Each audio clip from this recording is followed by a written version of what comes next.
মাসুদের রূপান্তরের অন্তরালের বাস্তবতা, লুঙ্গি থেকে কোটটাই।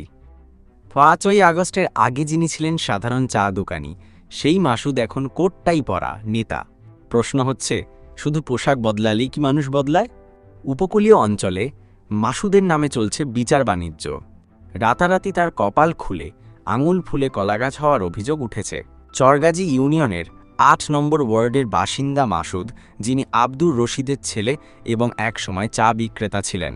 তিনি নিজেকে সাবেক চেয়ারম্যান মীর আক্তার হোসেন বাচ্চুর ঘনিষ্ঠ দাবি করেন এবং সেই পরিচয় এখন সালিশ বিচারের দায়িত্ব নিয়েছেন। তবে তার বিরুদ্ধে মারধর, হুমকি এবং বিচারের নামে সাধারণ মানুষের কাছ থেকে টাকা হাতিয়ে নেওয়ার মতো গুরুতর অভিযোগ রয়েছে। স্থানীয়দের অভিযোগ, নদীতে বসবাসকারী অসহায় মান্তা সম্প্রদায়ের লোকদের জিম্মি করে মাসুদ একটি সিন্ডিকেট গড়ে তুলেছেন। তিনি এক দলকে অন্য দলের সঙ্গে দ্বন্দ্বে জড়িয়ে মীমাংসার কথা বলে মোটা অঙ্কের টাকা আদায় করেন। এছাড়াও বিভিন্ন অনৈতিক কাজে তার জড়িত থাকার অভিযোগ রয়েছে। মাসুদের এই অপকর্মে প্রধান সহযোগী তার বড় ছেলে জিসান ওরফে হাসান। হাসানের বিরুদ্ধেও একাধিক অভিযোগ রয়েছে। সম্প্রতি তিনি তার নিজের দলের নেতার কাছ থেকে চাঁদা দাবি করেন এবং না পেয়ে জাহাজ কাটার লোহার গাড়ি আটকে দেন। হ্যালো, আসসালামু আলাইকুম। আসসালাম। ভাইয়া, আমি রামগতির সাইফুদ্দিন বিহারি। সাইফুদ্দিন বিহারি, মাঝঘাটের সাইফুদ্দিন বিহারি। আবার ওই ৯ নম্বর ওয়ার্ডের শ্রমিক দলের একটা পদে আছি, পোস্টে আছি।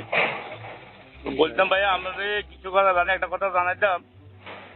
আমাদের মাসুদ ভাই আছে না?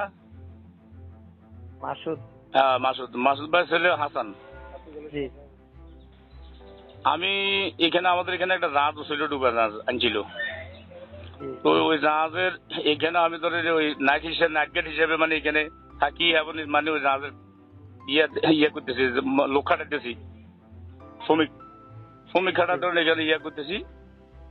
হঠাৎ আজ ৫-৬ দিন আগে আমার থাইব ইয়ে করলো, মাসুদ ভাই ছেলে গুলো, কাকা আমাদেরকে এখানে কিছু আমাদের কষ্ট বছর টাকা লইয়া দিয়েন।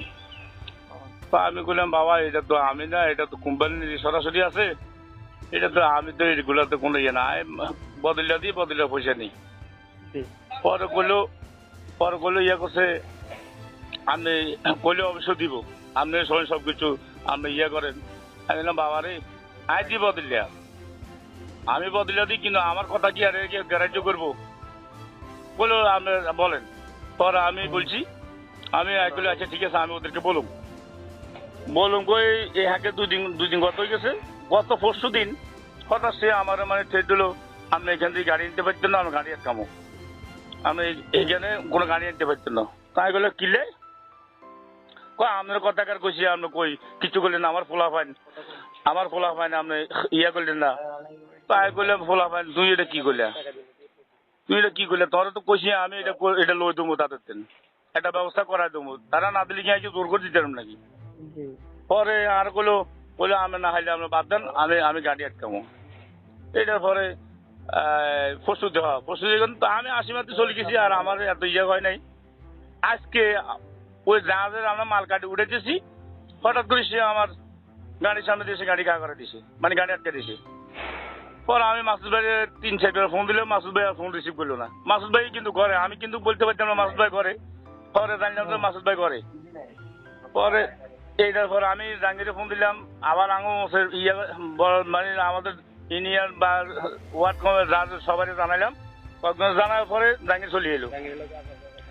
আসার পরে এখানে ধরেন আসার বাবা শুরু করলো, তোমার এখানে কি, এটা আমার বাড়ির দরজা, এটা আমার ইয়া। এখন হে হইলো ৮ নম্বরে, আমি হইলাম ৯ নম্বরে, জাহাঙ্গীর হইলো ৭ নম্বরে। বলে সে আমরা এখানে সবাই ফাঁসাফাঁসি, সে মানে যে হুমকি যে দমক মান দিতেছে, আমি তাদেরকে মানে চান্দা দিতাম, তারা আমি ২০,০০০ টাকা লো দিতাম। এগুলো নিয়ে বাড়াবাড়ি করে ইয়ার লগে, জাহাঙ্গীরের লগে এখানে খুব নড়াদড়ি। এখন আমি এই ইয়েটা করে আমি বিচার করার পর আমি আমি বাইরের সাথে এখন কথা বলি, বাইরের ব্যাপারটা জানাই। আচ্ছা ঠিক আছে, আমি এটা ওই যে তদন্তের জন্য লোক পাঠাইছি, আমি নিজে আসবো। আচ্ছা ঠিক আছে, আমি এখানে এই জায়গাটা আছি, আমরা ঠিক আছে, আমরা একটু আমার একটু দেখেন ভাইয়া। আচ্ছা ঠিক আছে, আসসালামু আলাইকুম। তার বিরুদ্ধে মোটরবাইক চুরির অভিযোগও আছে, যার জন্য তাকে থানায় হাজিরা দিতে হয়েছে। এছাড়াও তিনি এক হিন্দু জেলেকে মারধর করে তার হাত ভেঙে দিয়েছেন।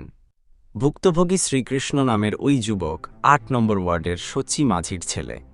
আইনের আশ্রয় নিতে চাইলে আরও হুমকি দেওয়ায় তিনি চুপ থাকতে বাধ্য হন। আরও অভিযোগ রয়েছে যে চেউয়াখালীতে নারী ঘটিত ঘটনার জন্য তাকে জরিমানা দিতে হয়েছে এবং নিজের ব্যবহৃত মোটর বাইক ফেলে পালিয়ে আসতে হয়েছে। এমনকি কুমিল্লা ও চট্টগ্রামে নারী সংক্রান্ত ঘটনায় গণপিটুনির শিকার হয়েছেন এই ছাত্রদল নেতা হাসান। ৫ই আগস্টের পর তিনি চাকরি ছেড়ে এলাকায় ফিরে এসে এসব কর্মকাণ্ডে জড়িয়ে পড়েছেন। এলাকাবাসীর অভিযোগ, বিএনপি ক্ষমতায় এলে তিনি অনেককেই দেখে নেওয়ার হুমকি দিচ্ছেন। আমরা বিএনপির সিনিয়র নেতৃবৃন্দের দৃষ্টি আকর্ষণ করছি, দলের নাম ভাঙিয়ে এ ধরনের অপকর্মের কোনো বৈধতা নেই।